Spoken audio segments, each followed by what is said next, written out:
have, because they have people in the background, I hear, if we could just mute unless you need to talk, that'd be great. Public input, I don't see any public, so we're good. Nobody's jumping in. And correspondence is all part of all of our reports that were sent out to all of you. There's nothing else. Approval of meeting minutes. I'll make a motion that we approve the minutes from our regular meeting of July 27, 2021.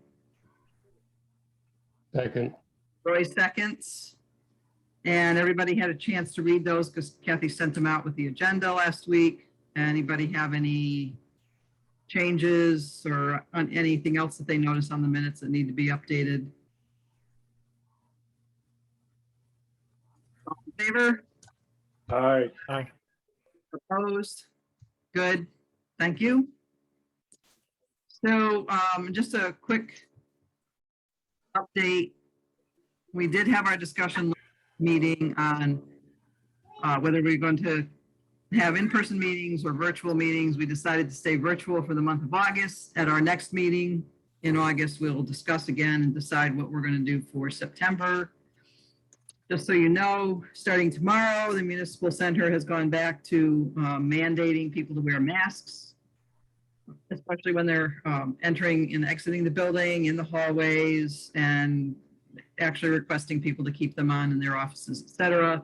This is not just for staff, this is for visitors also. So it's a new step at the Municipal Center. So, and that involves not just people who work at the center, but as I said, visitors, and even like down at the senior center, people are going to have to be wearing masks, even when they're in their little classes or whatever. So that's an update there. So we move into our old business and our school projects. We will get an update, I believe, first from Ken with both the schedule and construction. Okay, so we'll start with Rockwell. A small piece of platform railing was installed at the back of the gym. Acoustical columns and the door was installed. They're still waiting on the other materials. The weather resistant GFCI outlets were changed on the roof. The hole in the playground pavement was patched. The contact manhole, that was by the contact manhole. And there was a 12-inch perforated HDPE pipe entering. And after a previous washout, they had used stone to backfill over the top so they could try to maintain that slope. Evidently, that stone was part of the problem because a lot of the fines were washing down into it. And some of the fines got into the pipe. They've cleaned it out and re-excavated it, recovered it, re-cemented the invert to the manhole, and backfilled it, filled the hole up in the pavement, capped it with cement, and then put an asphalt patch over the top. So that should be resolved now. So when they filled it back in, they didn't use stone, or what did they use when they filled it back in? They used a regular soil backfill Yeah, for filling okay. it. They didn't use the stone anymore.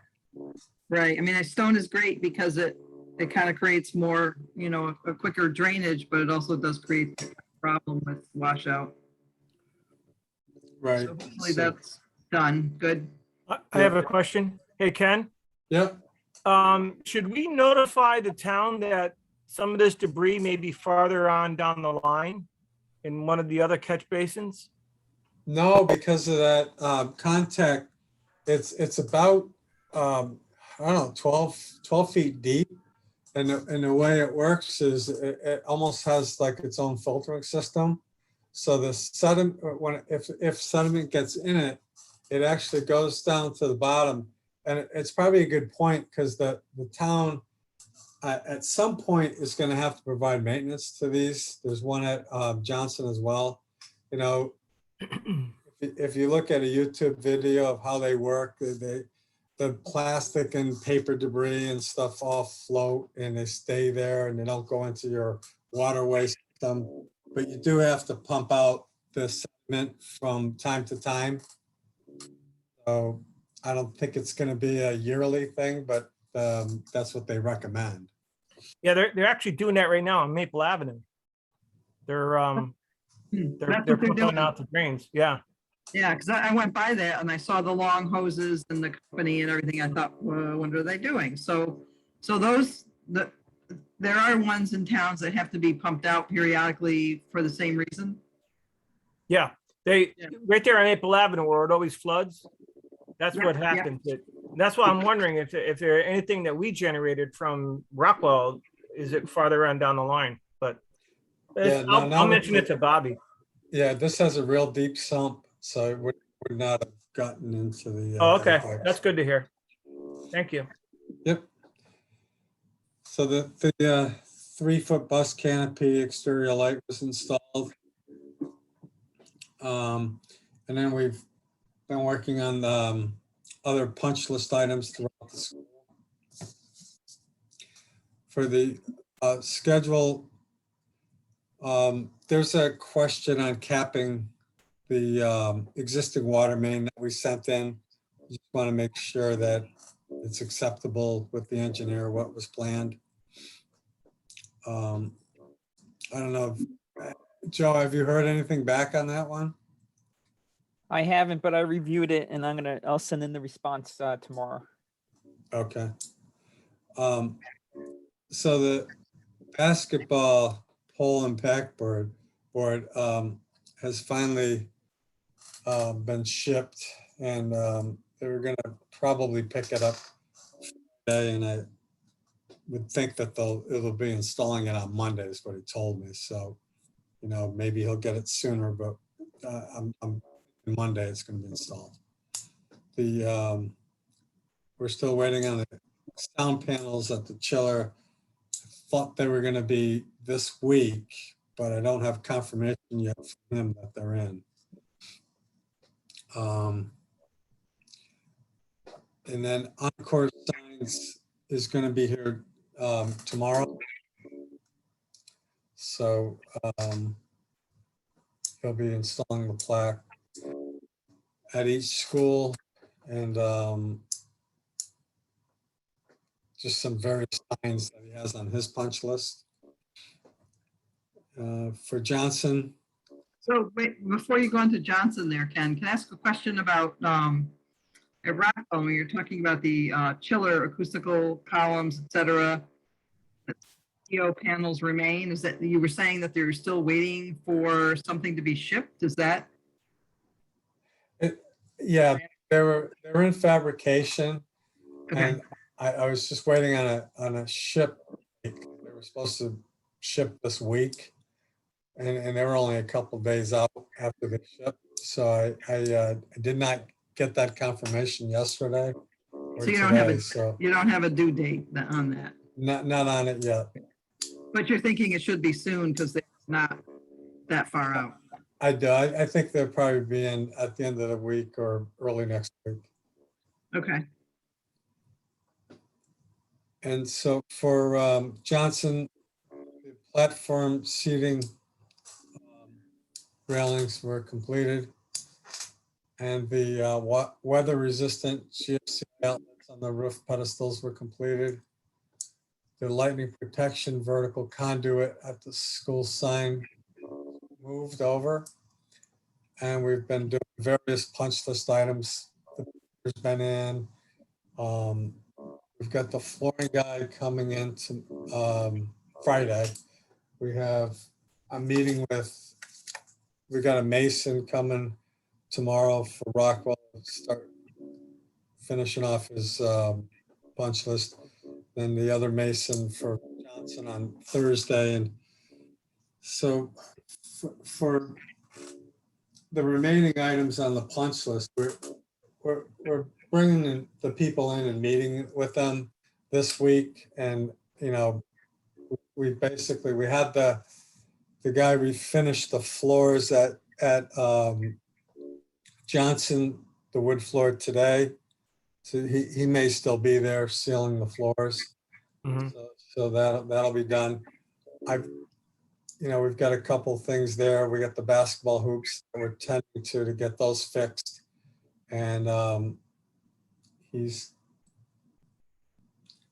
told me that the end of the week. So, hopefully that comes true so we can get, we'll protect the floor and get those fixed. That's really it. And we'll get together a list of any items that we feel need to be discussed. Hey, Ken, I got a question. Yes. Do you foresee anything on the punch list that will have any interference with the opening of schools as far as workers in there, or will the punch list pretty much be completed by then? It'll be pretty much completed by then, because really anything we're doing right now is a real small item where, they may have forgot to put some caulking on a certain area. It's real small stuff right now. All right. The Yeah, sign guy going through tomorrow, he's not going to affect anybody. Yeah, because it's going to be important. Obviously, the first week of school is always kind of crazy, and we don't need to disrupt the ongoings anymore. That's for sure. We won't be in the school then. Beautiful. Thank you.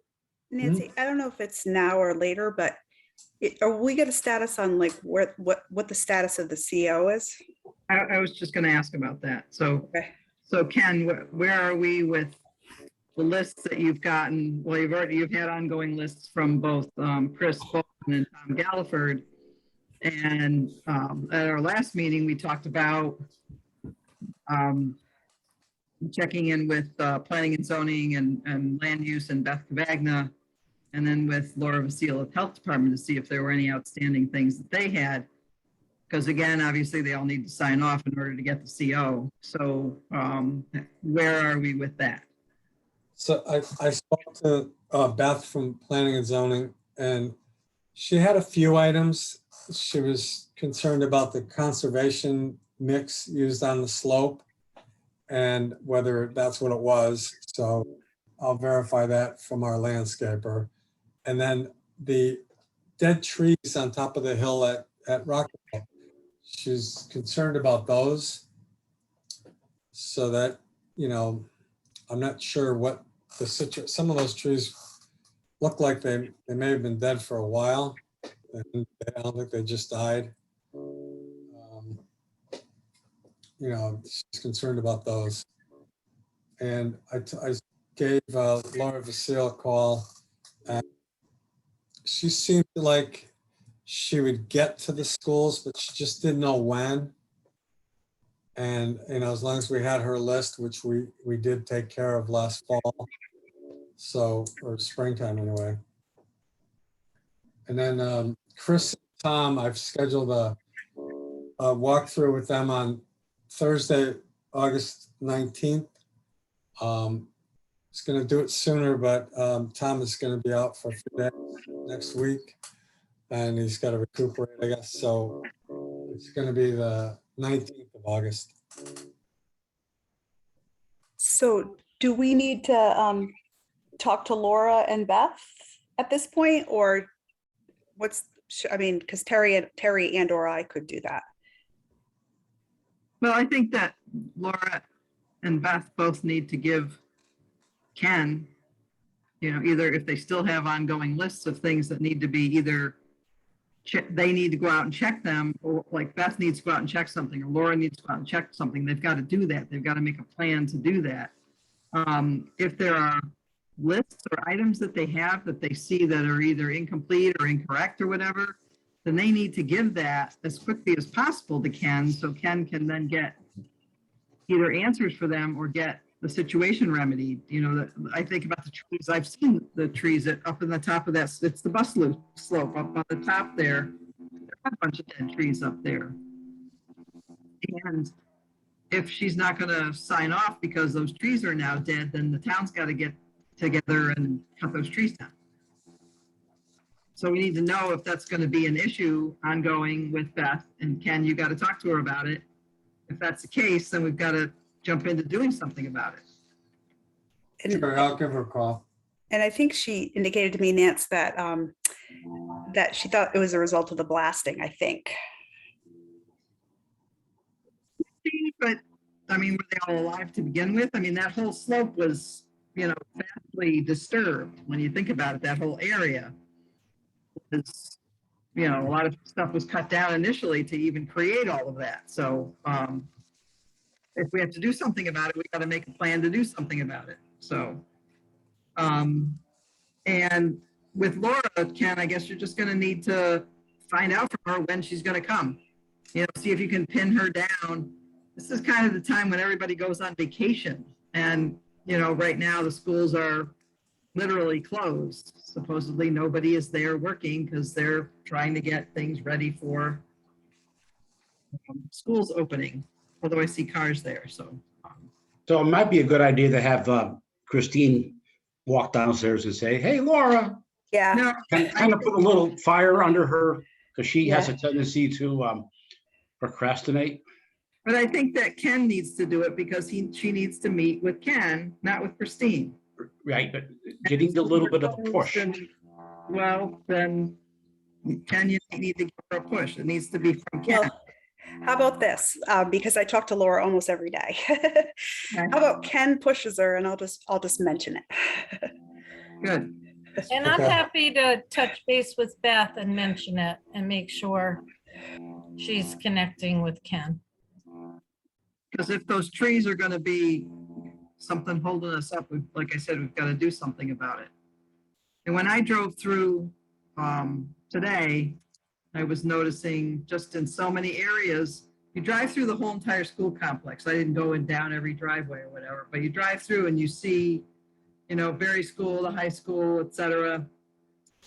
Schools that have been there for a while with nice lawns. And then you see the crappy, weedy shit at Rockwell. I didn't go down the road towards Johnson, but, you know, but what did they use as seed mix or even as topsoil? It's just ridiculous. And I'm sure we're going to talk about that either now or later. I don't know what's going on with priority and what are they still saying? Oh, the children kept running on the lawn and dropping weeds everywhere. So, you know, where are we with the landscaping? What kind of, is that something that's on the schedule for later to talk about getting that reviewed? Are you still in the process of doing that? Beth is asking what seed mix was used. I know you got to get that info for her. But I agree with you, Nancy. It's literally ridiculous and it looks horrible. And I know that, I guess what I want to know too, I think the last meeting I was at, they said they had to wait for the growing season to get started. And I just don't understand what's going on because I do agree it doesn't look good. We've got a price from a landscaper to go back in September. And we're looking to get another price. We got someone else that's working on pricing for us. If the landscaper that right now isn't doing anything about it, isn't going to do it, we're prepared to come with somebody else to. Ken, when? Because you said that at least 2 meetings ago. Yeah, So it wouldn't be when are till you going to make the mid-September. move? Mid-September. Because you're not going to get anything to grow before that. You got to wait for the weeds to start dying off, and that's when they do. That's what the landscapers are telling us. So Ken, where are we with priority? Are they still saying, oh no, we're not going to do anything because we already did our job? Yeah, they're basically saying that the landscapers that took over scalped it, and he's saying that if you looked at the pictures of the grass when it was growing, there was nothing wrong with it. And if you go look right now, some of the areas where it's left long, like in between the chip, they're not cutting, it's all green and it looks like a turf. That's what he's telling us. Right, that I'm not a true? landscaper, but I don't understand how that even could be logical. Number one, the weeds don't just we didn't sprinkle weeds into that, into the mix. So how can he possibly say that I don't know, can somebody please explain that to me? The only thing is that there could have been seeds in the topsoil. But isn't that his job to fix it? And to provide topsoil that doesn't have weeds? I mean, I see Nancy shaking her head, yes, like it baffles my mind how anybody could even begin to accept that argument. But Dr. Carver, it's it not, was not a- weedless when they put the grass in, it was weedless. That's the whole thing. the reality is we have to fix this problem. He's priority is an issue. He has stopped responding to us.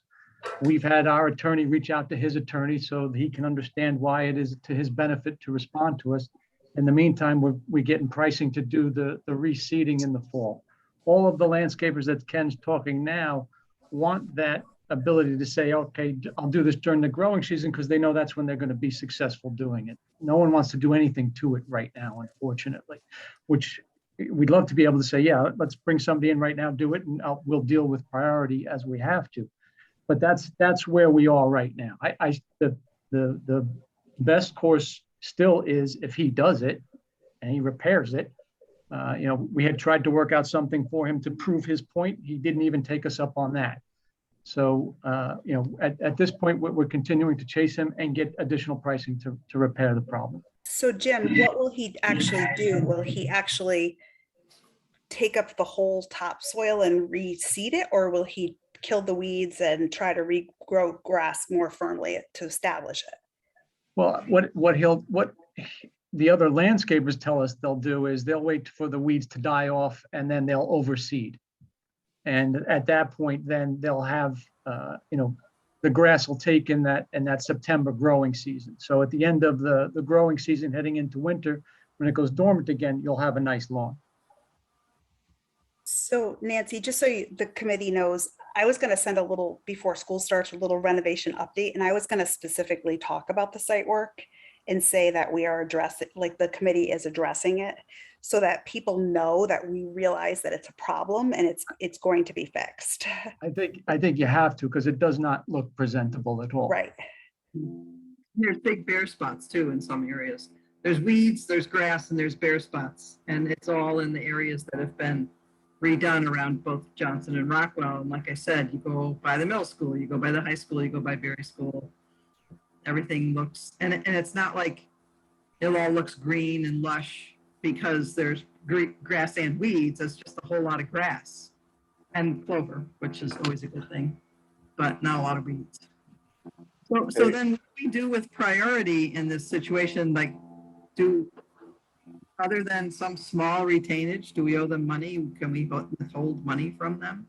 We do, what we had been sitting down with him on was some change orders that he may or may not be due. So that, trying to get him to see he's got more at stake than just his retainage there. So again, the best case scenario is he comes back and he does the right thing. He sees that. Does he want his name to be on that at the end of the day? So that's what we're fighting through right now. At this point, just need him to get back and sit across the table from us. Can we put a big sign up that says horrible landscaping done by priority? Yeah. Hey, Ken, on the, I know there's been some discussion from Malone and McBroom or whoever their new name is, as far as the punch list items on that, and whether they were priorities, whether they're owned by priority or whether they were, let's say, owned by earth movers.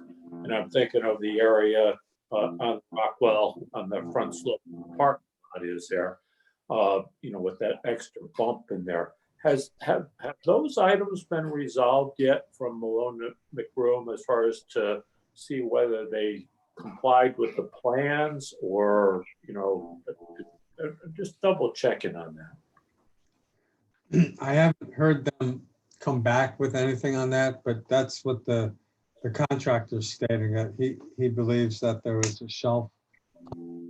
Because the thing is that I know they were noted on the punch list items on that. So that's what I just wanted to make, a note of, and kind of up in the front or in the bus loop of Rockwell also talking about the grading and what have you, because, Priority didn't really do anything there. That was still left over from last year after Earth Movers just spread some topsoil down and threw some seed on it. So, I have a hard time thinking it was the right grass seed at that time, because I think they just put some ryegrass down to get something established, but I'm not too sure. But I think that was also noted on the punch list items too. Yeah, Ken, Earth Movers should recheck those plans because I think he misread them. That's what I thought, Joe. I think there's some questions in my mind, because I thought they were going to kind of research it back and just see who really owned that, because there might be stuff here that we should be going back to Earth Movers on and saying, hey, this simply wasn't done right to start with. Can I ask a question? Couldn't we look into a company like True Green? I mean, I just have personal experience in my yard. They came in and within 2 applications, I had a golf course. I mean, they took it from crap.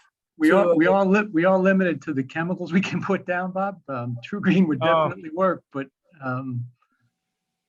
and that's what Ken's dealing with now with the landscapers is, this all has to be done with the understanding that it's a school ground. Oh, okay. So Jim, is that true I know it's true for like fields or play surfaces that kids would be playing on, but a lot of the areas we're talking about, kids wouldn't even be on. Does it That's a matter? good question. I can get into those specifics with Ken and we can get that answered. I took it as it was, anywhere on school grounds, but there's no harm in asking the question. Yeah, I think it's limited to like areas where kids actually play, which makes sense, right? Like any type of play surface, playground, athletic fields, those kinds of things. I'm not sure it applies everywhere. Okay, we Would can be a get big that help. clarified. Yeah. Yeah, and I think the other thing with using chemicals too, that needs to be looked at is, are there, because I know there are areas in town like the soccer field, the lower soccer fields down that Park and Rec has are adjacent to one of the town wells. And so they have to be very careful on what either fertilizer or anything that's done there. So, where does the runoff go? How far is it from within the aquifer and any of the town aquifers? So that's got to get looked into too. So that might need to get checked with either Beth or Laura or both. So it's worth checking.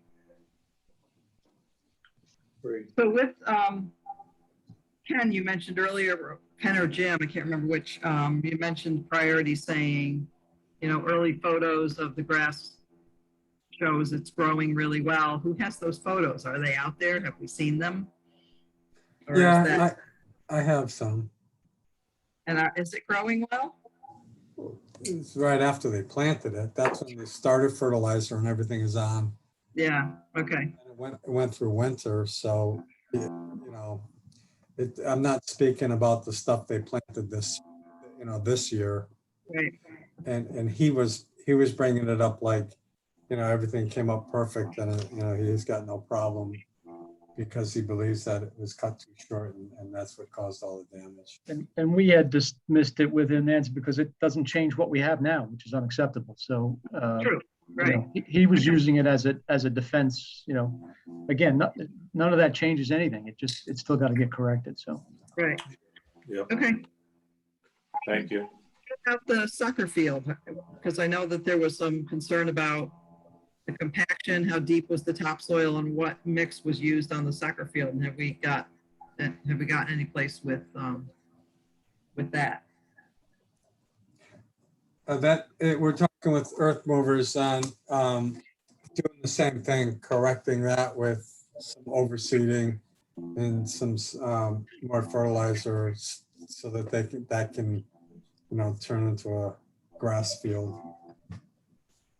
And has Beth checked that too? Because that was, I ran into her in the hallway at the municipal center and that was something she asked me. So I don't know whether that was part of one of her lists of the soccer field, the compaction and what was used, how many inches of topsoil was put on. So has she asked that? She didn't ask me that when I talked to her. No. Okay. Well, she needs to get us, She if there's a mentioned- list, she needs to get us a list because I know. She mentioned the same thing to me, Nancy, but she told me she was going to get Geraldine the list at the end of last week. Did she get that too, Geraldine?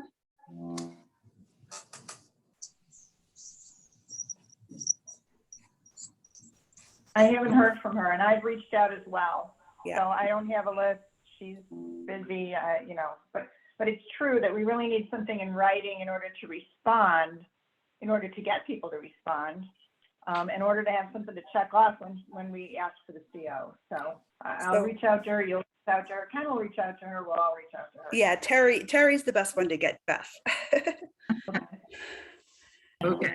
Good. I'll tell her we need it in writing. We need it to Geraldine. She promised me last week, Terry. Yeah. Yeah. And we need it ASAP, don't go on vacation. And then, again, back to the window trim pieces that, I think it was, I don't remember if it was both Johnson and Rockwell, those things that stick out, the tubes that needed caps, whatever happened with that.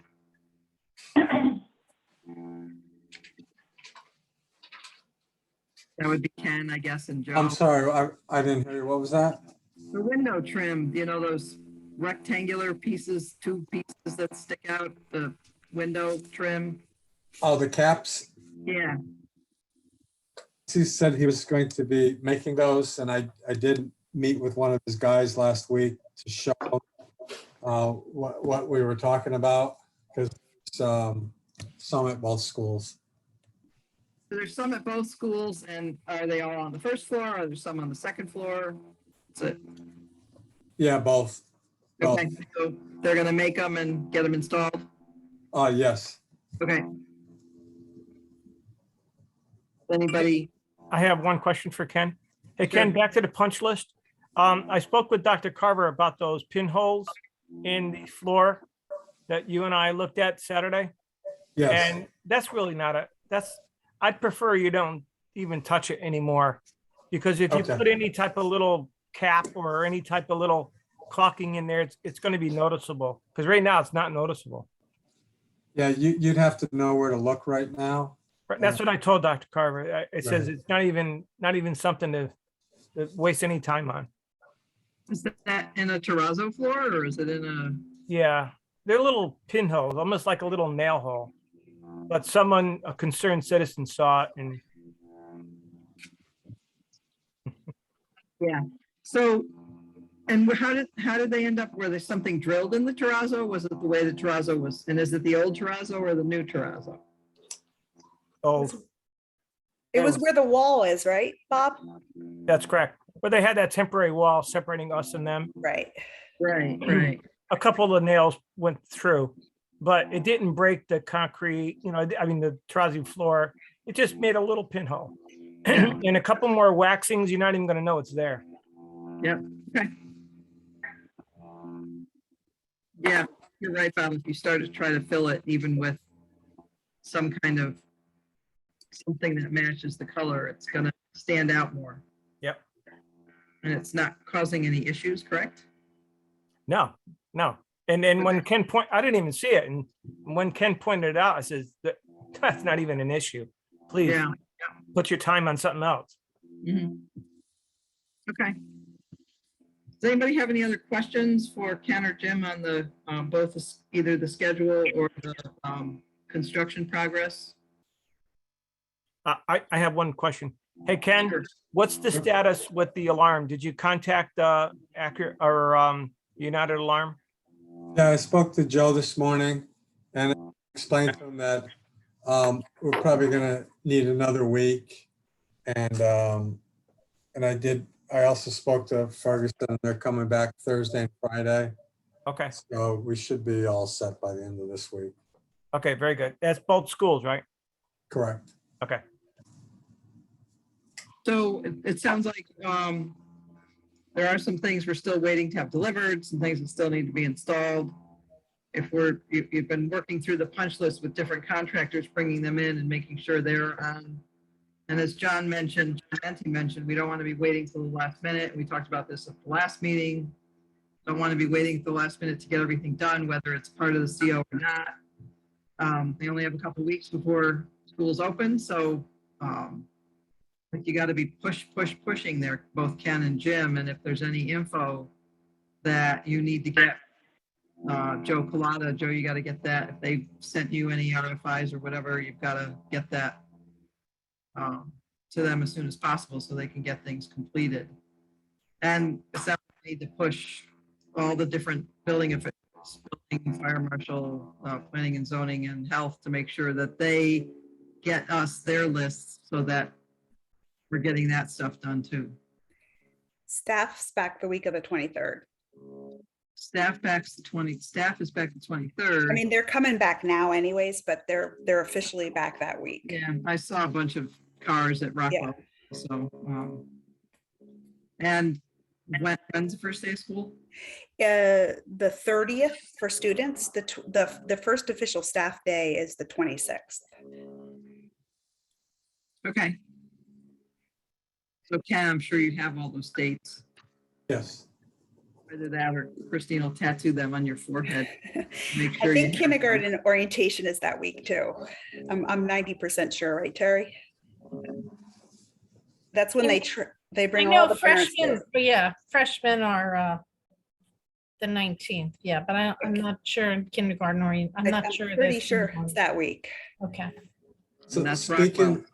of the kindergarten, the Atlas Fence sent me a cut sheet of some new hinges that he's going to put on those gates so Oh, that good. we don't continue to have the problems we're having out at the playground at Rockwell. And when will we have that, Ken? Before school So starts? that's what I asked them as soon as I got it. I said, how long, before we get these and they're installed? So I will find out tomorrow. Today, but I did see the cut sheet and they look a little more heavy duty and they'll it's easy to move around and obviously drop down and be hard to open and what they're doing right now. Okay, anything else on, of course, obviously, if anybody has any questions, you can jump in and ask, but any other construction or schedule questions for Ken or Jim? I actually do. Hey, Ken, Okay. Mhm. as you painfully know, the all the solar panel equipment on the Rockwell roof. Has anybody taken a close look at that to make sure they didn't damage or violate anything? Because they're not on the property anymore, but they left all their stuff. I was up there the other day and I got photos of what they've done and I was up there again this morning and for the most part, everything is either on walk pads or on a pallet, as long as there isn't anybody going up there throwing stuff around, it should be okay. Okay. No, I was more concerned about did they damage anything? Because I didn't that's see pretty any. heavy stuff. Okay. No, I didn't see any damage. So my understanding was that they delivered stuff and that they were going to try to run conduit, and then it looks like the track and field roof is done. It is, but the town has not approved the solar for the Johnson and Rockwell. So they Yeah. were there way in advance. And I have to say, the communication was extremely poor. I agree. And they said that they had the correct information. They had, that they had filled out the appropriate paperwork and none of that had happened.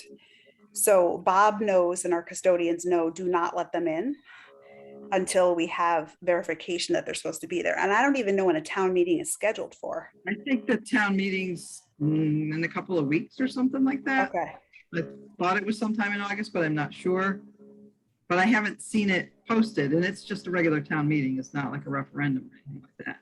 when we approved the track and field one, they did it like a half an hour before the budget Right, hearing, the budget annual town meeting. right. So, So that the custodians know if they see them, that they have to check with Bob or me. Yeah. It's the communication on this whole thing's been abysmal, which is unfortunate because it's a good thing to do, but I'm glad you got rid of them. Because they sounded like they were ready to just start jumping right in and working, and Well, they did. They actually did. At They just Rockwell, stop them. There's a considerable amount of work done already at Rockwell. They haven't touched anything at Johnson. In fairness to the contractor, he felt like a ball in a pinball machine. So I don't want to tarnish him. He was just as surprised as we were. Right, I think it's the, not the contractor, the installer, it's the other guys and Mr. Craddy, I think. I'm now being recorded saying that, so. Good that they're kind of being dealt with and put in their place and wait till the town meeting happens. Right, so, Rockwell Boiler Room, John, do we have anything, you can let them know kind of what the recent report that you got? Yes, I reached out to Malcolm Beeler at the end of last week, wanted to know if he had any updates for us. And he responded that he was in communication with the authorities, and they're still looking for some additional information from Enviromed, and which I sent out to Geraldine and Bob and yourself. I think Terry, I copied you too. And Geraldine responded back, and she reached out to Enviromed for some of this information. And the guy who did it, I guess, is on vacation. He's coming back. But anyhow, in the event that they do not have the information, Malcolm has already prepared a statement or to go into his report, his request. And if you want, I could read it to you. It's a paragraph, but it basically says the Enviromed report indicates that paint samples were collected from within the boiler room at the school. However, specific sample locations were not indicated on the sampling figure. In addition, no locations where paint was sampled as evidenced by sign of scraping or existing paint or drilling as per the EPA porous material sampling standard operating procedures were found during site visits. Subsequently, sampling of paint and other porous materials in the boiler room found that the PCBs were not present in paint or any other material sampled. Thus, the Enviromed report is believed to be incorrect and does not accurately reflect the site conditions. As such, the town requests that the EPA reject the report results. Environment report indicates that another red paint was sampled from the loading dock. In the same report, the painted concrete in the loading dock was substantially removed and disposed of as PCB bulk waste. So the accuracy of this report results cannot be verified. So basically, he's saying the information is not accurate, and there's no backup to verify it. So does it sound like that? So they're looking, the EPA people are looking for whatever Enviromed has. Yes. And possibly what Enviromed has as results isn't specific. So it doesn't say, like, there's not a drawing of the room, like I think what Malcolm did is a drawing of the room and had a little circle as to where he took the samples, whether they were scrapings or boring or whatever. And Environment is supposed to have, they should have, when they, if they sampled the room, they should have indicated on the report where they took the samples. But if they don't have that, Malcolm is saying their results are invalid. Yes. My report's valid. Yes. Toss the report out. Yes. Is that going to cause problems? No. So, but He also said here, he said, I hate to throw mud at, at peers, but the client comes first. So True. If they didn't do their job, then too bad for them.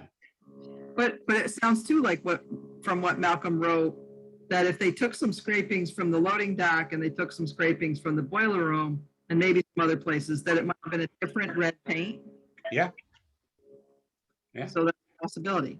Yeah. And nobody can prove whether it's the same red paint or not. That's right. Okay, So, I mean, you know, it's, how could it be in one location, but not in the other? it's a different red paint. Right? That's basically what he's saying. Yeah. And, Gerald, you know, who knows how long this Well, paint I- was there?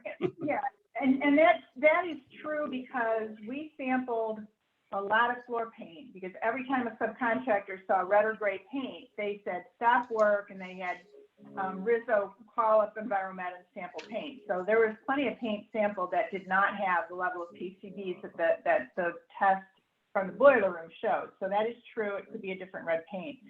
And this is not in defense of Enviromed, I don't really care.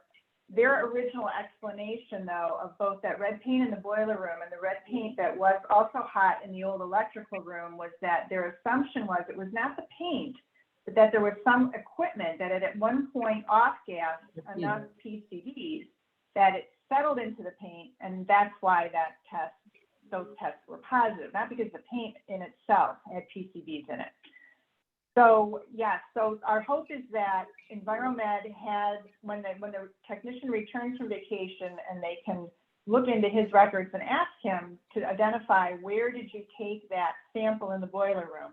Because there are photos in that, in the report, in the Enviromed report, they're not specific. There's Right. no like X marks the spot. So if they can get that information, I don't think that that's probably going to do anything. I think we're going to end up with that paragraph that Malcolm is suggesting qualifies the test. And if the EPA accepts that, they'll toss out the high test and accept the none detected test, which is really more valid. We had one spot tested in the boiler room to respond to a request.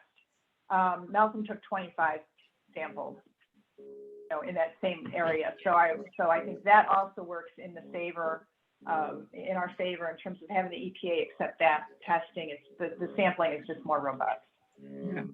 Bob, you've been with the schools for a long time. Was there ever a leaking transformer in that boiler room? No, because there's no transformers in there. It was in the other room. I mean, In the the only really electrical equipment room. that would have PCB Yeah, would be the an electrical older transformer. but wouldn't there be old HVAC equipment that might? No. Now, maybe a fluorescent light, an old fluorescent light, but that's a long shot. Right, old light fixtures, the actual fixtures made out of that plastic that had PCBs in them, but I don't think we had that. That would have to actually melt down, and Dino could probably give you more of a scientific explanation, but I don't think that just having it there is not going to. Right. So that sounds like it makes more sense that it was found in the electrical room, Yeah. not so much in the boiler room because of equipment. Might not necessarily be the paint. Right. That, putting something like that in the report too, depending on what Enviromed comes up with, could kind of like not throw Enviromed under the bus, but It kind of does. but what I'm saying is if you're talking about equipment, Yeah. the possibility of equipment or something leaking or whatever, and not the paint, I think having that part in the report, if it helps the report be accepted and it doesn't throw Environment under the bus. Let's see what they come up with. Yeah, okay. So that's where we stand. He wants to put this to bed as much as we do. So Right. that's Good. all I have. All right, thanks, John.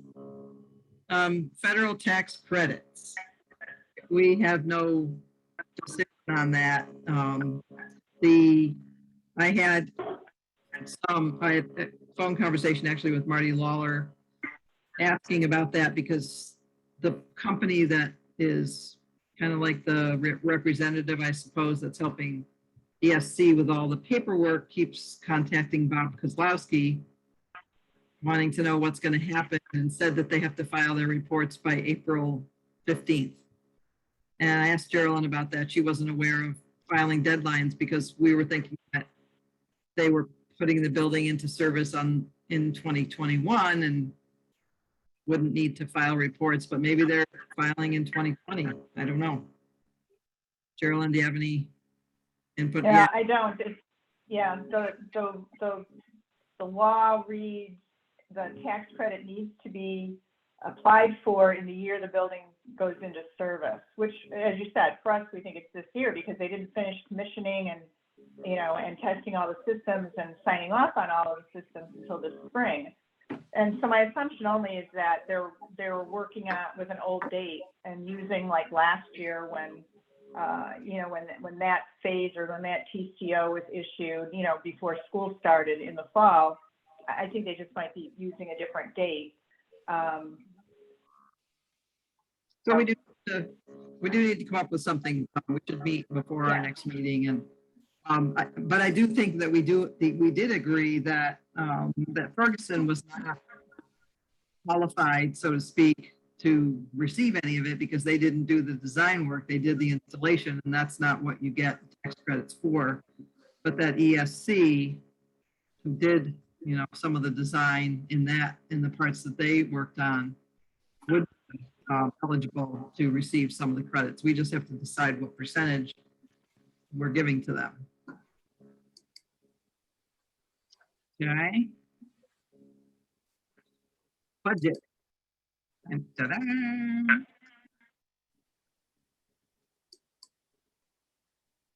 Budget. So typical budget tracking. Johnson, we are billed out on the total project, about 92% of the total project budget, 95% and prior to the requisition that we'll approve tonight, 95% on the construction side. And still, we're still carrying $1.3+ million in contingency on Johnson. Rockwell is similar. Total project is billed out to 95% and construction to 97%. Those percentages are slightly higher because of the lack of a contingency here. On Rockwell, we're still a negative $563,000. So not much has changed there. And on the combined analysis in terms of contingency available, contingency used, you will see that tonight we're going to consider some small TCOs. There still is a rather hefty one. Well, this includes the scoreboard. The 19,000 includes the value of the scoreboard work. So we know that has the potential to come down. There are the standard additional services and additional costs we're still carrying the abatement of the Rockwell boiler room at this point until the EPA signs off. We added some additional landscaping costs based on the work that Roy was looking into. At the end of the day, we are on the combined owner's contingency. We still today have just short of $850,000 remaining in the combined contingency. And so we're looking at that as our under budget number currently.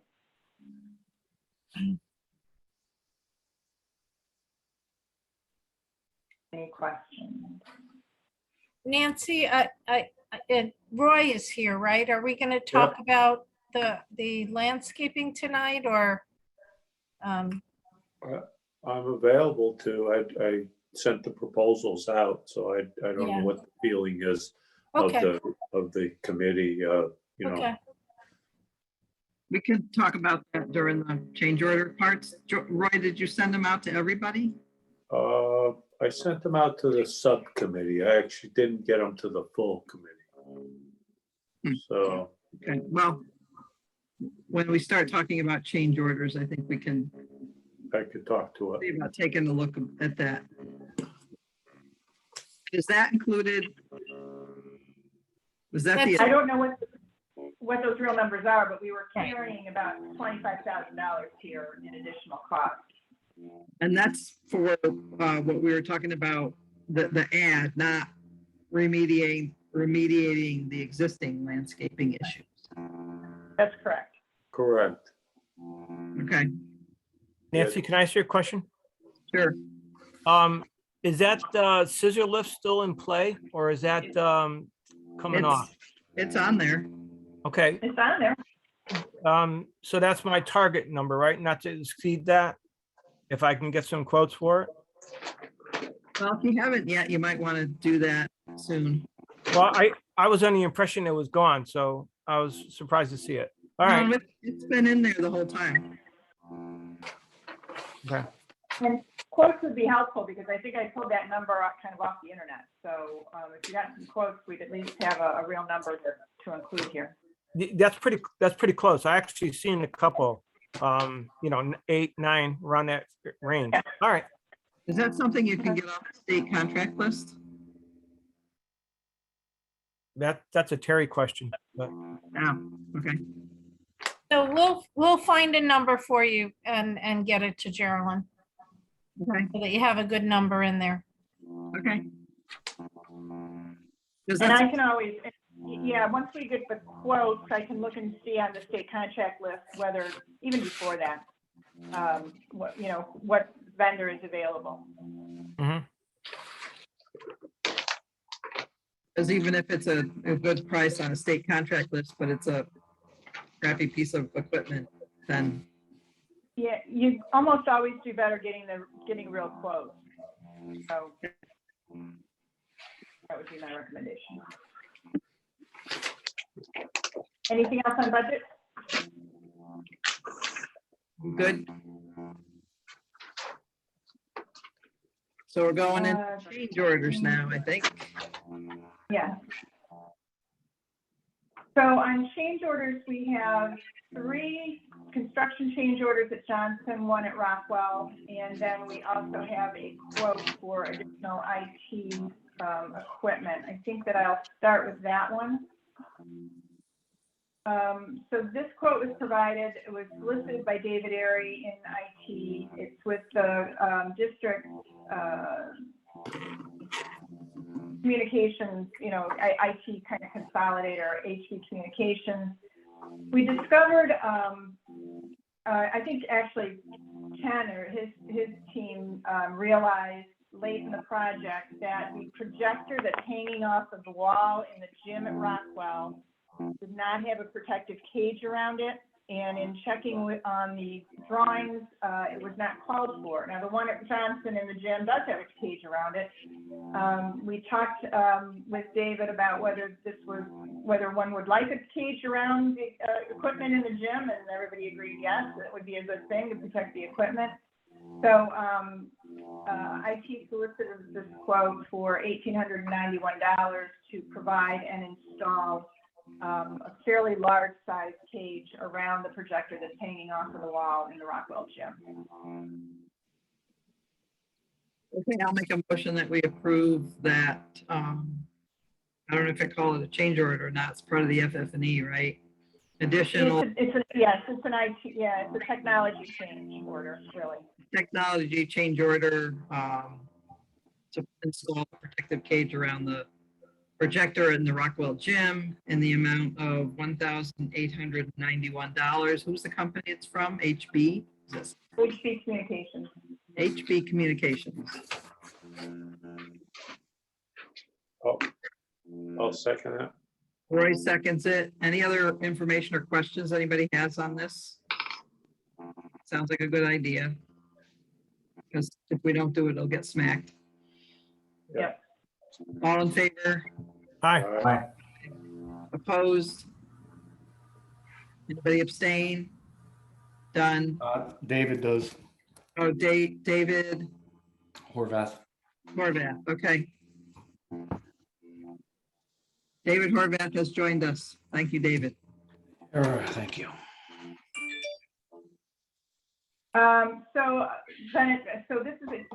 So then we'll get into the construction change orders. At Johnson, we have change order 137. We discussed this previously. This is to provide a roof ladder to an area of the roof that did not previously have access but has equipment on it.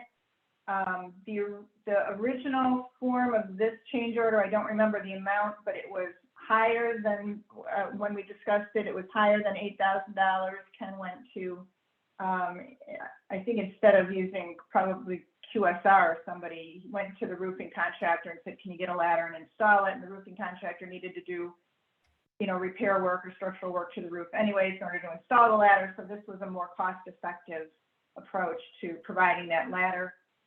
It's in the amount of $8,246.50.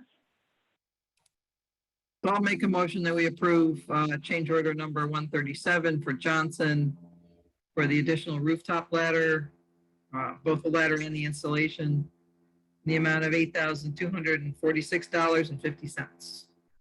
I'll second that. Roy seconds. Any other One questions? quick question. Sure. Yep. David Horvath, quick question. The walking pads are, so that seems pretty hefty price. I'm just wondering how long are the walking pads and what the path of that? Let's see. So this is the, Okay. Yeah, I I'm gonna see. say, help me out. This is over the commons area, correct? The connector between the addition and the old building. Correct. Yes. Okay. The, Makes sense. All right. so it is. I know that stuff's not cheap. Okay. I know it's not cheap. I just wanted to see. Thank you very much. Okay, anything else on this? Questions? Or, I mean, you've got the whole, all the information that goes with it. All in favor? Aye. Aye. Is anybody opposed? Anybody abstaining? Okay. done with- Nancy, do I have to abstain for everything today because I was in the last? No, because you're here now and Jolene, what time did you come in? Did you just come in like a little bit ago? David? Yeah, I just got in about 8:03, 8:02, Right, so 8:03, 8:02. Yeah, Jolene will note that in the minutes that you came in about 8:02 and then joined us. So since you're part of the discussion now and you had read the change orders when they were sent out by Geraldine, you're knowledgeable about them and you can vote on them. Or if you want to Yep. abstain, it's up to you. Okay, great. Back to the change orders. No,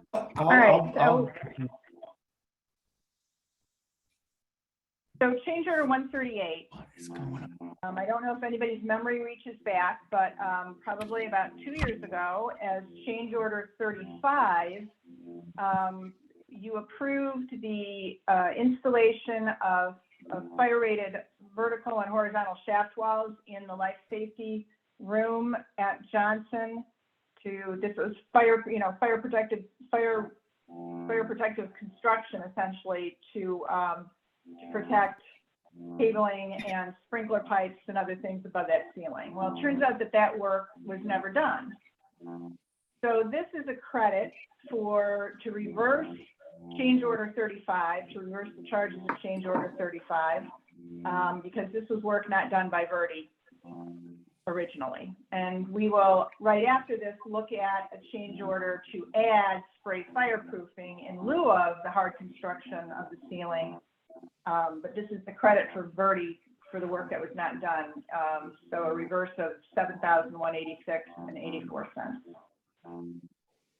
So I'll make a motion that we approve the change order number 138 for Johnson, as Geraldine just explained it, as a credit for work that was not done by Verdi in the amount of $7,186.84.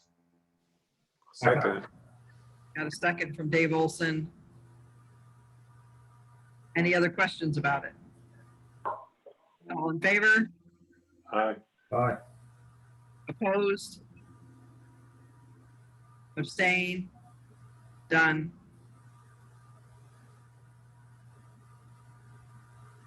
And so then this is the fire resistive not construction, but in lieu of the chipboard and fire resistive construction, we now have spray fireproofing on the decking and the beams above that ceiling in the amount of $6,825. So about $300 savings by doing this instead of the hard construction.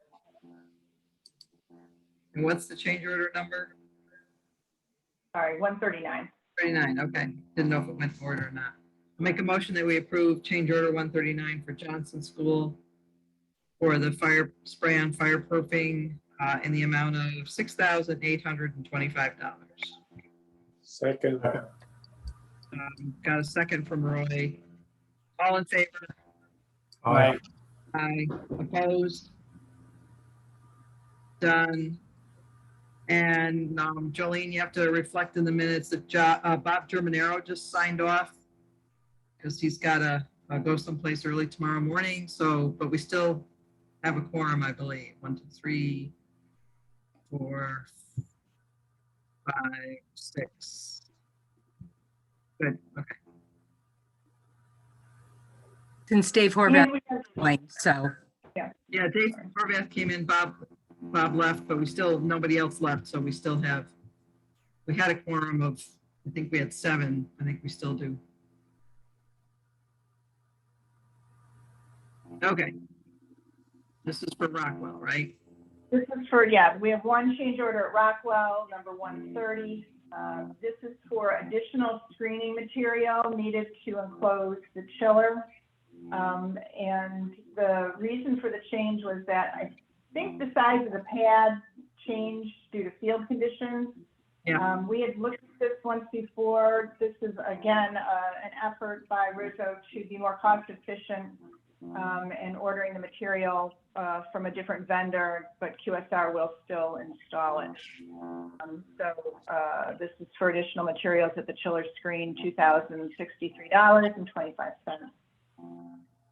So I'll make a motion that we approve change order number 130 for Rockwell School for sound screen material at the chiller, the amount of $1,063.25. Second that. Roy seconds. Any other info needed or questions, etc.? All in favor? Aye. Opposed? Abstained?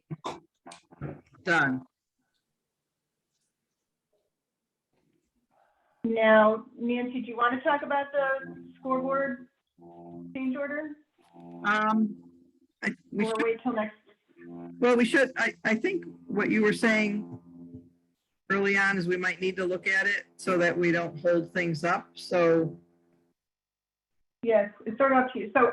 So here's the situation. We all remember that there was a $23,000 change order for Ferguson and Earth Mover. So Earth Mover trenching and restoration, Ferguson to actually run wiring through conduit. We previously had approved sleeves. This is at Johnson School. This is the power to the scoreboard, as we all recall. Sleeves have been installed under the accessible walkway and under the road, but we still need the electrical work to connect the scoreboard to the controls and to the panel inside Johnson School. So we had this change order previously from Ferguson and Earth Movers in the amount of $23,340. At the last meeting, the committee asked Bob to solicit alternative quotes from other electricians to do the same work. I sent to Bob the drawings, all the backup from the Ferguson change order. He by today he had received one of the 2 quotes that he solicited. This one is from Lucido. It is for $11,244 as opposed to the $23,000+. This is for the electrical work. It is also, as it notes, includes trenching, backfilling, and restoration. So this is a comparable quote to the change order previously examined. Bob was hopeful that he would have the second quote available for tonight, but did not receive it in time. My suggestion, in order to not hold up this work, so one alternative is to obviously table this all, wait until next meeting 2 weeks from now to make a decision and award a contract. But my suggestion might be that the committee approves this amount as a not to exceed and provide Bob with the authority to decide between the 2 quotes which one is in the best interest of the town. And obviously, if the other vendor comes in under the $11,244, we would hope that he would select that vendor. But in any case, the amount would not exceed the $11,244 that this quote has been submitted in. No more. Up to you all. There's probably no real downside to waiting. No one's, but that's all about how soon Parks and Rec wants to get the scoreboard going for the field, right? So. Dave Olson did make a motion to accept, not accept this proposal, but accept it in the amount not to exceed $11,244, and giving Bob Germanero the authority to go ahead and once he gets the other proposals, compare both, and if he needs input from us, he can let us know, but you know, that way, as Geraldine said, we can get this moving along. That's not the whole motion, but we can get this we can get this moving along more quickly and not wait 2 weeks to make a decision, because if we waited 2 weeks to make a decision, then we know the work's not going to start instantaneously. So Dave made a motion. Do we have a second? I'll second that. Roy seconds. Any other comments or questions about this from anyone? Do we have to add any percentage for Rizzo? Not going through Rizzo. Bob will manage this as he does all the other vendors, his other vendors. Any other questions? All in favor? Aye. Opposed? Abstain? Done.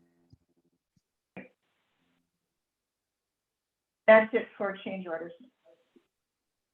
But then Roy has the landscaping stuff, which I don't know if you can share it, Roy.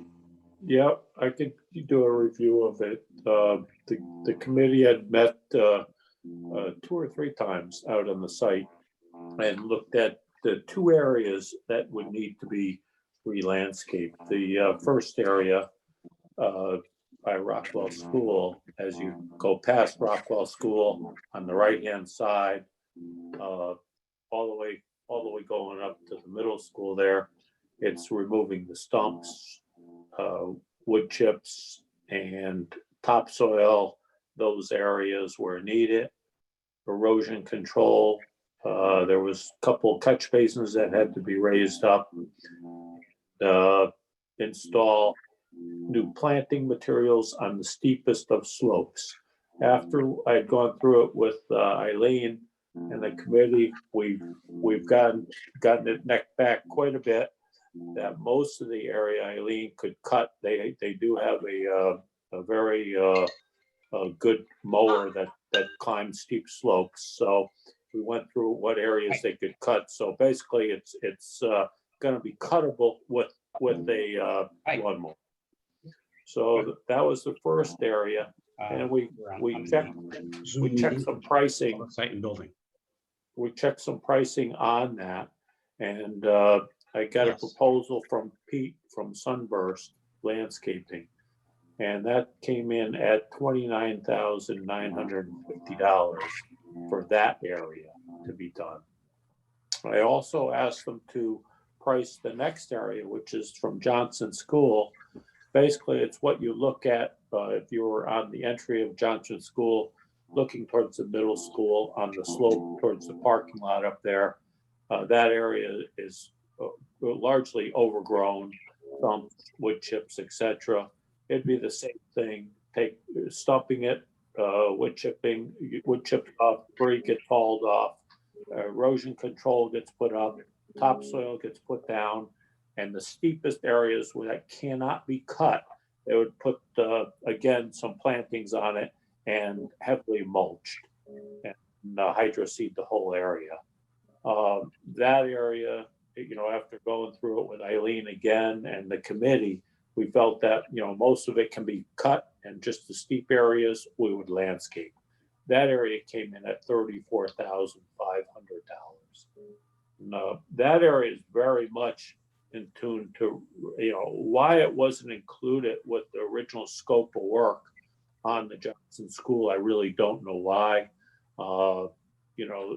It probably should have been originally, because it's really unsightly on that. So So that's where we are. The two proposals together come out to 64,450.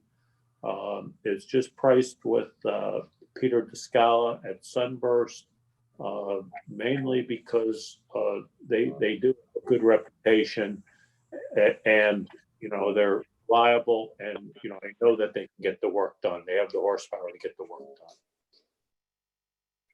Well, I think that the reason it wasn't included was because, you know, initially in planning the project, how many years ago, there was kind of a line, so to speak, Yeah.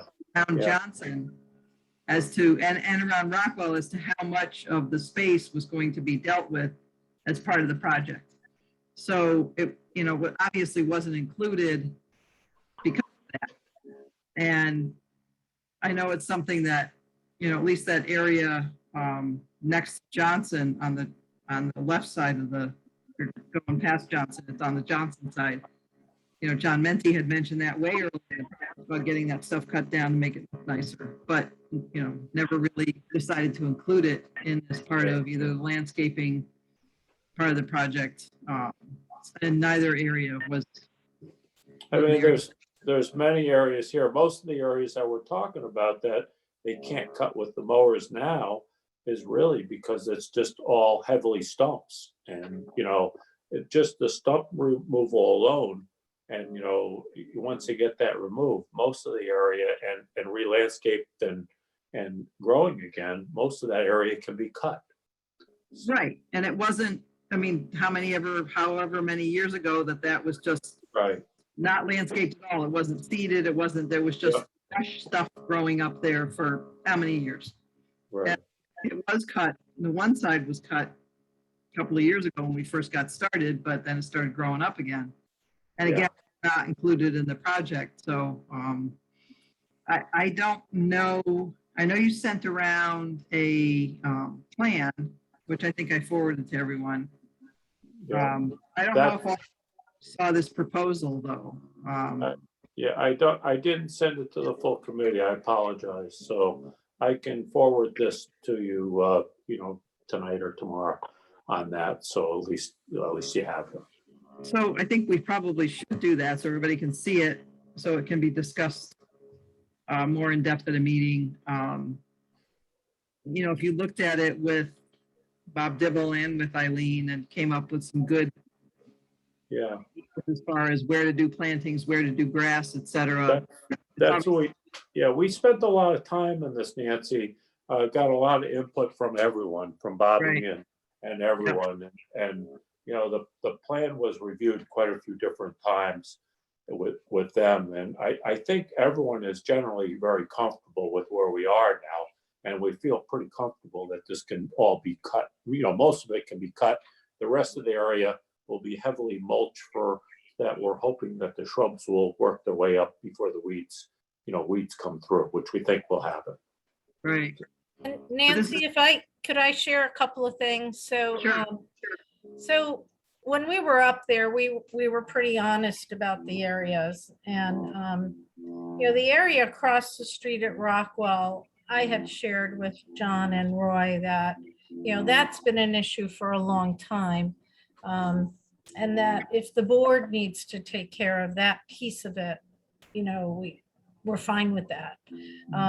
But the part down below, I think it's changed because of the way the school was put in and the addition was put in. So it created this very steep hill, and it's what you see when you walk right out of the front of the building there. So so we thought if we kind of split it, and if Sunburst gave us separate proposals for, you know, for both pieces, you know, the board is open to doing, we do want to finish the whole area. So the board is open to doing the piece over across the street along Rockwell. And we'd be very appreciative if the project finished off the area that really you're looking at as soon as you walk out of the school there.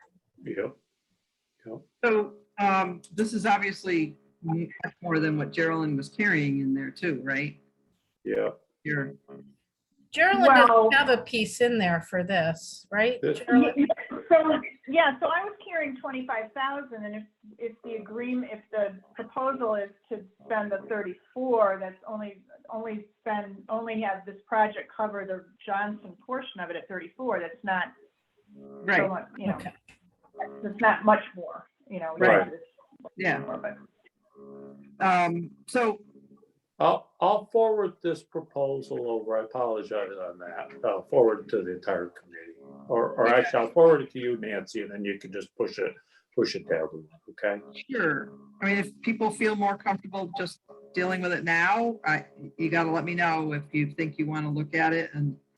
check Well, you know, if we could, if we're thinking of doing it, I would like to move it along as quickly as possible, so at least I could get them on the schedule. You know, at least we talk to them and see if we can get this on the schedule to get it done fairly quickly. I know he was hoping, if it was possible, he was saying he would like to get some of the work done before the school's open, so. It would make sense if we can get any of the heavy machine work done before school. I mean, the planting That's what- part that's pretty easy, and mulching is pretty easy, but when you start bringing heavy machinery in, it Yeah. really should be done before we start getting traffic, buses and students there. That's something to think about. Right, Yep. so, I did a quick revision of that, of the contingency analysis. It drops the current under budget to 832,000 by carrying the 34.5 on the Johnson side. So you can see what the result of spending the money would be. right, okay, that's helpful. And Roy, we would need Sunburst to give us two separate proposals, one to the Yes. board. Even though I understand they're gonna be working up there with their equipment at the same time, but the Board of Ed would need the proposal for the Rockwell side, and the building committee would need the proposal for the Yep, Johnson side. yeah, understand that. Nancy, for me personally, I would feel comfortable moving this forward, but it's up to the entire committee how they want to handle it. I just think sooner the better, because we don't meet again for 2 more weeks and then school starts. Yep, I see that, and that's a good point. Are we looking at, obviously, it seems like the biggest part of this is going to be dragging out the stumps and really Yeah, that whole area up, and as John said, having equipment in there now would be best. yeah, that's what I'm hoping, if he can mobilize in, you know, next couple of weeks. And then are they also having to bring topsoil in? Correct. After we just got rid of a whole bunch. Okay, Yeah, then, there's, you know, on the proposal for Johnson, there's 270 yards of topsoil. So there's considerable amount, and then another 220 yards of topsoil included on the Rockwell as you come in. So it's Well, quite a bit of topsoil coming in. yeah, well, we took quite a bit out last month, Yeah. month before, but what are you gonna do? So, so if we approve the 34, Mhm. is it 34,450? Is that what it A 34.5, is? 5? and then the Rockwell area is 29,950. So how, Terry, you gotta help us. How do So we- we would need Sunburst to send us two proposals. Yep. I would do a purchase order from the Board of Ed side for the Rockwell, so you don't have to deal with that at all. You just have to deal with the Johnson side. Okay.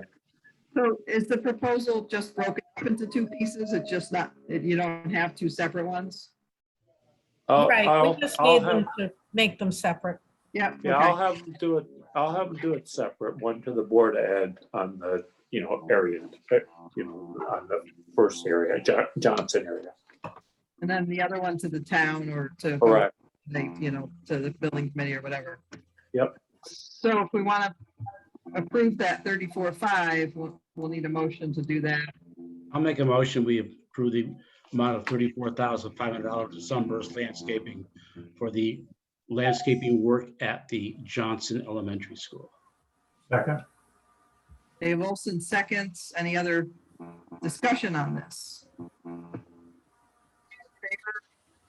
Right? Aye. Aye. Anybody opposed? That's done.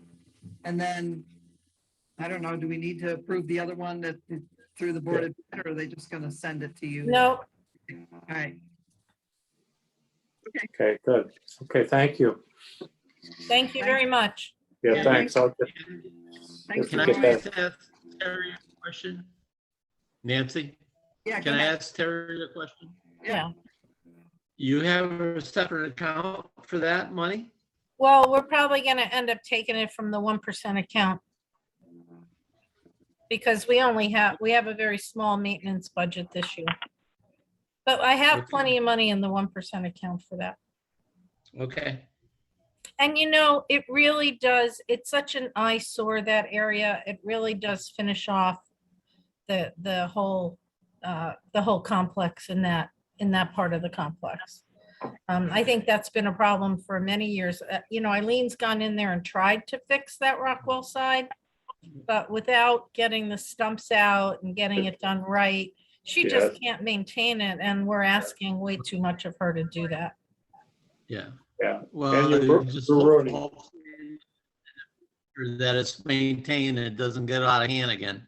Well, this way it'll be Yeah, finished in a fashion that she can get the Ventrac on it and just get it mowed and not be, I mean, I think it's almost dangerous, you know, she's helped us, but you know, it's almost a little dangerous to get up there because of the stumps and the rocks and I mean, it really needs to be in a fashion that it's fair to our people to be able to maintain it. that's correct. And you're ruining the equipment. Wait, so did somebody just say something? I said thank you to Terry. Okay, and then Roy, did you say something?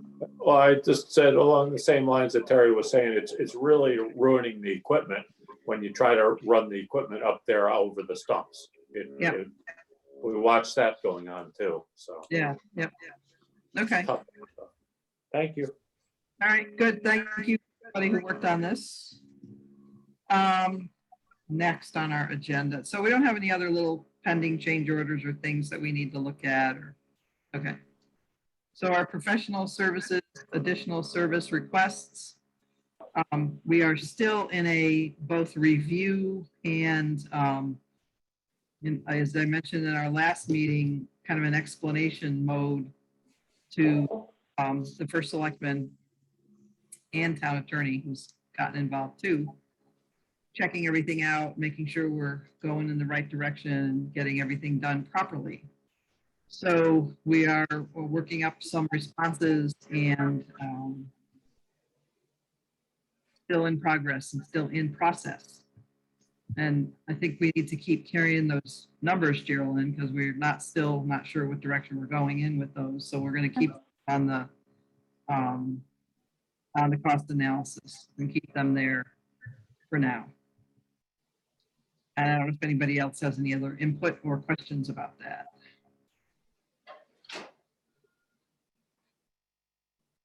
Lots going on, lots of discussion going on. So we're going to keep working on it. Invoices. Unless anybody came up with any other questions about construction, et cetera, schedule, as we've been. I do. Dave Olson, you have something? I do. It's minor, I think. Does this committee have oversight over the skateboard area and the area near the skateboard thing? Yep. And the Now, storage- that was another, that's another area that was outside, kind of like whatever line was drawn around Johnson as far as what was being done at Johnson. So while it was used to park some stuff, et cetera, we have nothing to do with it. And the storage container adjacent to the parking lot? I'm not sure whose that is. That might be Rizzo's. Is there Rizzo's? I think that's ours, and I think Bob has to take care of that. Okay. Well, I'm pretty sure all the construction ones were moved. that area is a mess. It is a mess. It is a mess, but I'm not sure if it's a mess because of construction. So I don't know, Ken, do you guys still have containers up there storing stuff, or have you moved stuff? No, we don't have any containers. All right. And then, you know, that area that Dave's talking about, you know, way in the back where we did park some stuff and put some stuff, and I don't think anything that's back there of the mess that Dave's talking about is construction stuff. I think No, I that's. don't think so. I think the blocks are for holding down the tarp and stuff that they use to cover the, Right. Yeah, I don't think there's any construction stuff back there. And have no idea what's happening with that whole area. It is a mess. You drive to the end of the parking lot there and you see a mess. Well, let's refer it to the town to straighten it up. Okay. There you I mean, go. it's town property. It's in the school park, but it is town property, and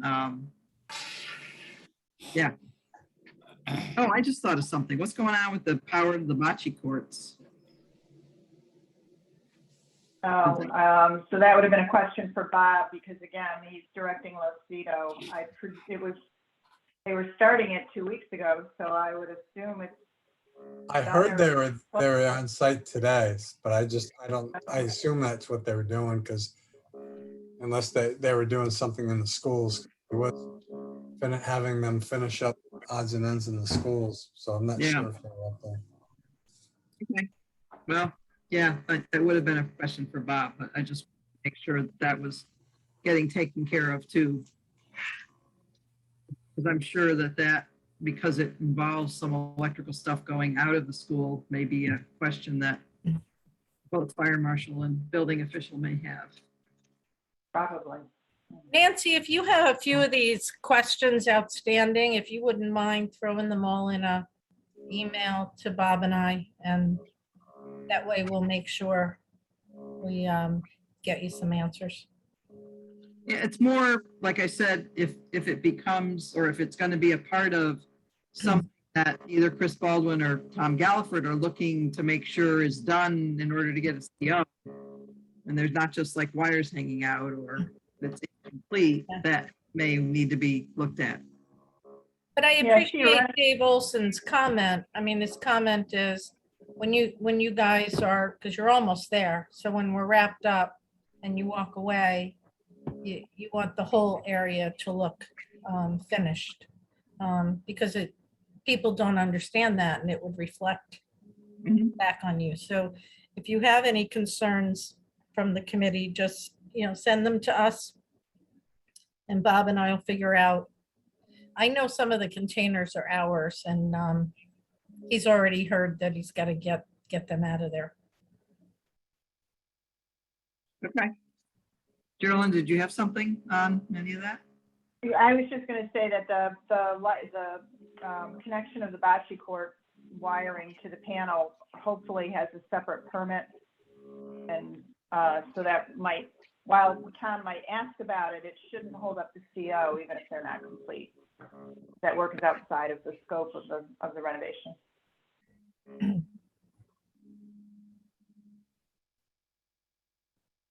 Okay. Invoices. Dun, dun, dun. So Rizzo requisitions first. Surely. So Johnson, we have application for payment 29 through July, the amount of $397,192.25. This is, if you review the documentation, this is primarily just there's payment to subcontractors on base contracts and COs, but this requisition includes a little over $300,000 in retainage relief. I can tell you that we approved recommending the approval of 100% of the retainage for Enviro Consultants, Park Rowway, which is the door supplier, the hardware supplier, CSNE, Singer, Allstate, and P&C Fencing, and also a reduction in the Ferguson Electric retainage down to where we're only still holding 1% of their contract. And that's what the bulk of this requisition includes. Okay. So I'll make a motion that we approve Rizzo application for payment number 29 in the amount of $397,192.25. Second. A second from Dave Olson. Are there any other questions on, because this obviously was reviewed by Geraldine and her team. I have one question with Ferguson. I'm assuming that we don't have any contested amounts out there on those feeder cables or any of the other stuff. Am I assuming that everything has been accepted as far as what we had proposed for settlements on those? No, he still has open. All items presented as an owner change order have been settled, but I don't know what Jim might still have So, in terms of. so Roy, there are a few items, and, you know, the claim that Ferguson made about the wireless access points. I forget the dollar amounts of those exactly, but there are a few items where we've rejected and, Okay. you know, they're out there. We're not. But they weren't, hey, Jim, they weren't those couple big ones that we had. Were those finally agreed to with the Yeah, Ferguson guys? those were closed out. You know, Ferguson's got half a dozen that add up to probably about $40,000, where they're claiming, but they've been rejected. Okay. We haven't, you know, part of releasing anything to them would be having them sign off on that sub-adjustment. Again, they Okay. probably won't, but that's where that's at. Okay, good. Thanks, Jim. Yeah, we did approve those change orders for the feeders, both at Johnson and Rockwell. And Yeah. so, you know, if you look at that retainage amount, it's basically just what, 10% of their, Yeah. of their, you know, it's $28,000.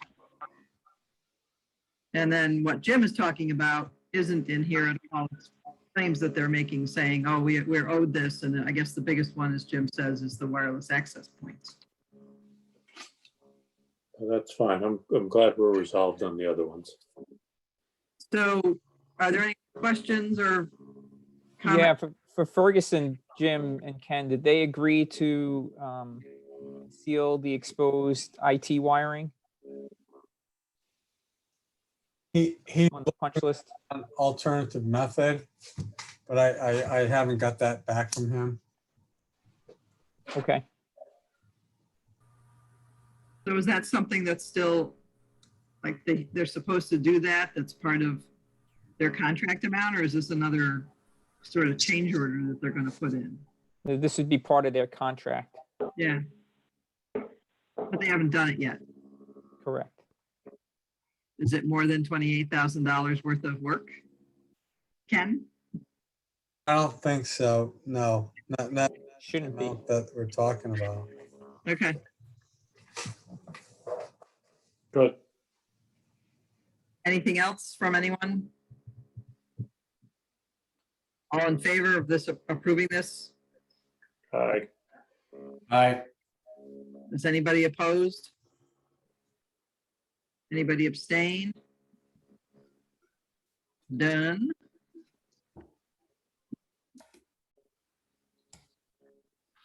And we have, I'll make a motion that we approve application for payment number 29 for Rockwell School from Rizzo in the amount of $171,000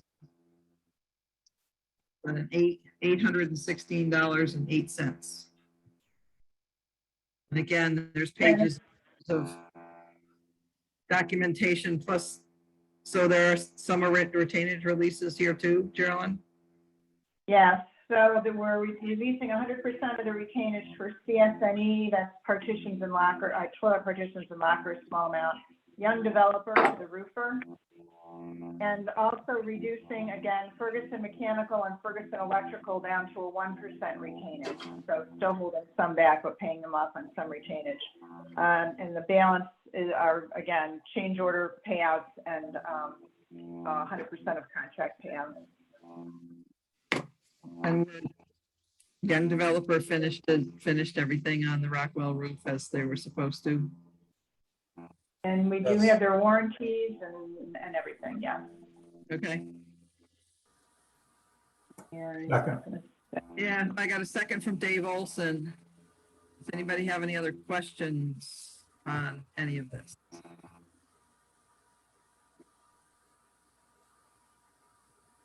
Anything, anybody? All in favor? Aye. Aye. Opposed? Done. And then we just have a couple of invoices, two from IES. We'll close out their services, commissioning.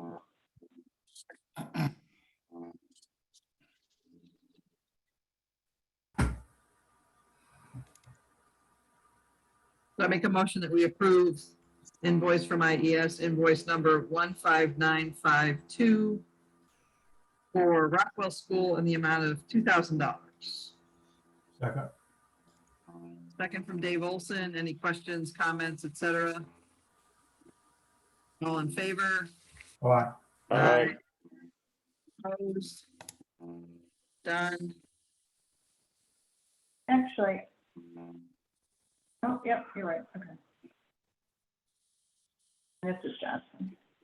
And then I'll make a motion that we approve IES invoice number 15953 from Johnson School in the amount of $3,400. Second. Dave Olson, all in favor? Aye. Aye. Opposed? Done. And was it in our last, Carolyn, that we had that one from IES that was from last year? We did that one, right? We did do that one, I think. Yes, we did that one last meeting. Yep, okay, good. And then, Then we have two invoices from STL. There's still a little bit of testing going on. This one for Johnson School is to inspect the fireproofing that was sprayed, on the ceiling and beams of the life safety room, the PCO that we approved earlier. make a motion that we approve Special Testing Laboratories invoice number 35555 in the amount of $260.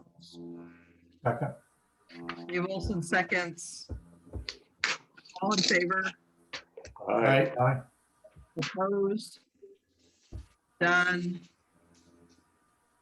And at Rockwell, inspections of the boiler room supplemental steel, which I guess is a question. Ken, is that work finished? Yes, it is. Okay, good. All right.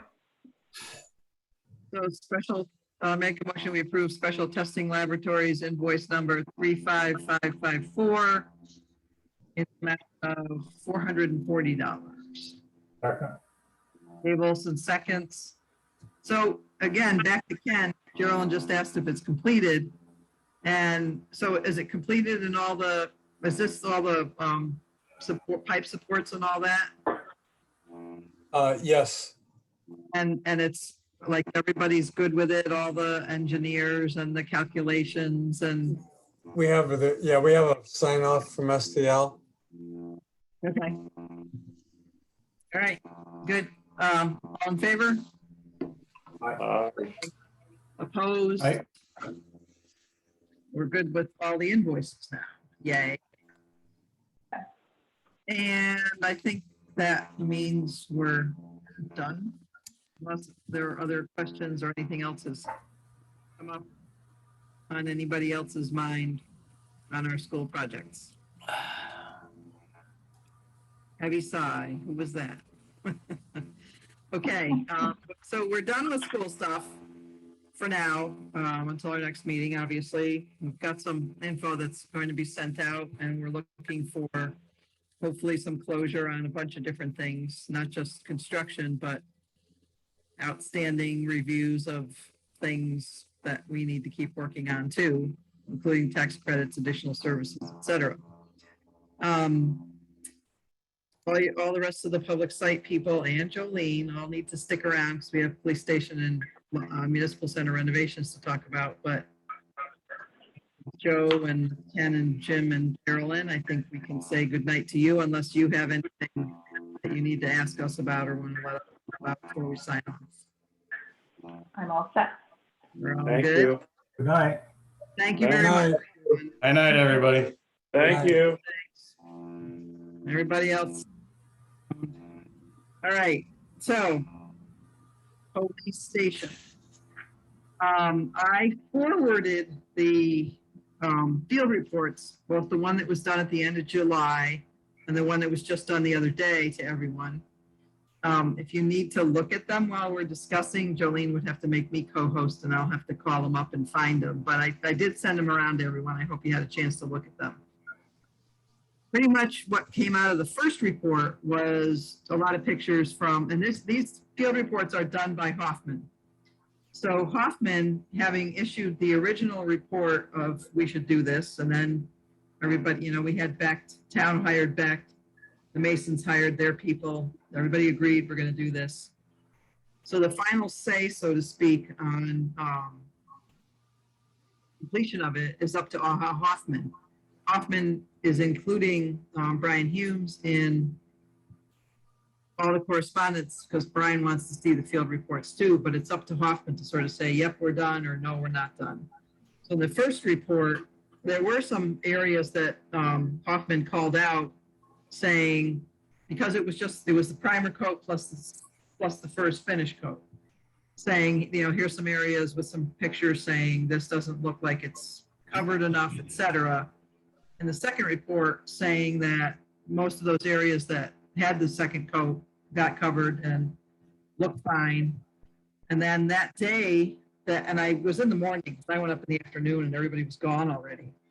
That day, that morning, when Larry Keenan from Hoffman was there, went around with the painter and pointed out some areas, and the painter put some more paint on. It looked like a pretty thick coat, so I got up pretty close when I looked at it. And they were finishing up the caulking around that top edge where that flashing came over the roof and there was kind of a little gap. They're finishing that up, and we have to wait 21 days before we do the water test. Not that it won't rain in between now and then, but before we have to put water at it and do a test, that's going to be done that last week of August. So the week of August 30th. They haven't picked out a date yet, but they did say the week of August 30th. So once I have a date and or time from Downs, I will let everybody else know. If anybody can attend or wants to attend, you know, I went to the first one along with Richie and Selectman Zakowski. So we, you know, I'll keep you posted on all of that. Once that's completed, once we do, and I think we do a thorough test of several, you know, long sides, we do 3 different areas. On the short side, we do 1 or 2 areas. Back and side to make sure that we hit everything. And make sure there's no water infiltration into that building at all. Now, once that's completed, we're going to get a application for payment from Downs. Because some of the Mason work being done by the Masons is their thing, and they were holding a little bit of retainage on the Masons.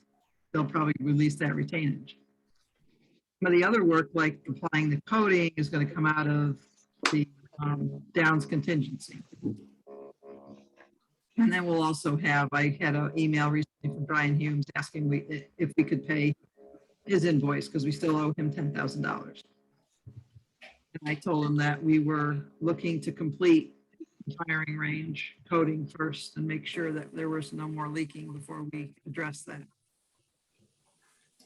That's where we are with that. Any questions on any of that? I keep you posted on anything else I hear. And then the municipal center renovations.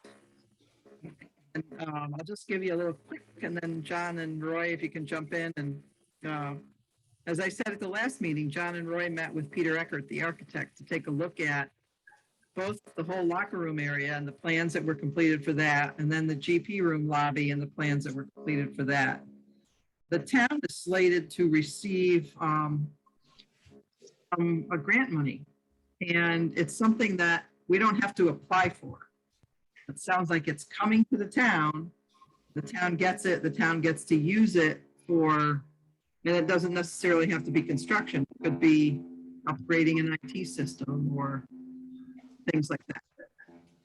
So that's money that is there to be used. And I don't know if John or Roy, you want to go, we met with Matt Knickerbocker yesterday morning, and Eileen Earl too. So if you want to throw in some more info there. Yeah, just when we met with Peter and we discussed a lot of things, and basically there's two sets of plans. One was from 2017 and one was 2019. Both sets of plans one is for the locker room itself and one is for the hallway and the bathrooms. They are approved plans, they're stamped, they're basically ready to go. Pete indicated to us if we wanted to combine those two sets of plans together, because of the re-engineering and re-stamping, we're talking about $50,000 or $60,000, which is totally ridiculous. So we discussed, and he is looking basically up to, not saying it's going to cost, but up to $10,000 for what I call it seed money to kind of finalize, update things, make them tight, and so it can go out to bid. And as Nancy said, meeting with Matt, there's I don't know, roughly $5 million or so the town's getting, or $5.5 million from the stimulus money, and it can be used for almost anything except for actual tax reduction and payroll and that type of thing. So, and it would have to go through the same process as far as Board of Selectmen, Board of Finance, and a meeting for the dollar amount spent. So. I reached out to Peter Eckert again, so we could have a final meeting, because Matt did request a written estimate from Peter, so we can present to the Board of Selectmen. I called him and he has not yet called me back. So just set up a final meeting with him within the next 2 weeks. That's what, Roy, you probably have more than that. Hey, so can I ask a quick question? This money that we're getting for stimulus, is there a moratorium on how fast you have to use it? Is there a cutoff date? That I don't know. I think there's some, it's just coming in. So I Right. think there's a period of time that you can have to use it in. Okay. The Yeah, only, I just want to make sure we don't get, caught short-sighted here. I think it's coming over a 2-year period, if I'm not mistaken. Oh, wow. Okay. Rich, do you know? Not I sure. think John's right. I think it's a 2-year period. I'm not 100% sure, but I did hear something of 2 years. Okay, that's good to know. It's a good question, David. Yeah. And the other thing we're gonna have to find out too, is there paperwork involved that we need to do? Like, do we have to, once the project's approved and all, do we have to submit something saying, here's how we spent the money? So we gotta find that out. So we know what kind of reporting that we need to do. That most likely, because it's money that's kind of been given to the town, it's sitting in a fund somewhere. If any project where the money's used is over $1 million, most likely it'll have to go to referendum. Right.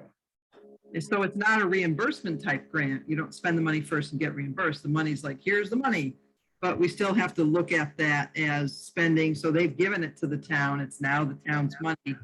We still have to do a referendum. So we'll have to see what kind of costs we're looking at. The other thing we're looking into that, and Eileen brought this up and I brought some of it up last time, is that she's speaking to this group called Gordian. They kind of provide like owner's representative and project management services, but they are also hooked in with the state, so they can do procurement services through the state contract list. So the way it was explained I was on a call with Eileen with the Gordian representative a couple weeks ago. So since they're on the state contract list, there is a contractor in the area. They're out of New Milford. It's BMP. They did the Chestnut Ridge water tank for the town. So the town has some experience working with them. This BMP becomes the like construction manager, general contractor. They then hire subs off state contract list to do all the different individual parts of the project.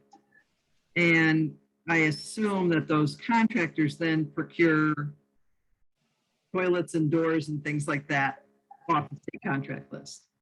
So we're trying to get more information together to make sure that that process is acceptable to the town. So it's got to be like finance and purchasing. Is that okay? Or do we have to go out to bid and get 3 bids and all that kind of stuff? Right. There's pros and cons to this. It shortens the process.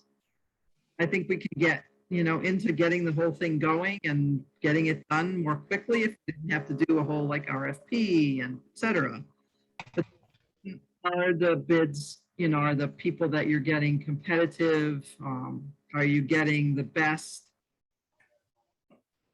Or are you getting always mediocre? I don't really know. So I know Eileen's checking into some of that. I think Matt may be checking a few things too. And this BMP, I haven't even checked them out yet. They're a very large company. Rich, you're muted, Rich.